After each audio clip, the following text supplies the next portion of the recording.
Inis na inis nga at sobrang inis talaga ang taong bayan nang makita nila ang litrato na ito na si Martin Romualdez ay kasama ng mga AFP. Feeling presidente!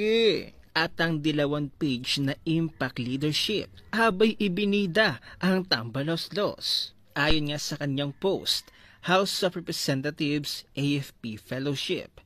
Look, House Speaker Martin Romualdez executes hand salute to the flag and honor guards while trooping the line Wednesday morning at the headquarters of the 4th Infantry Diamond Vision Camp Evangelista in Patag, Cagayan de Oro City. Romualdez is in Cagayan de Oro City to attend the House of Representatives Armed Forces of the Philippines Fellowship.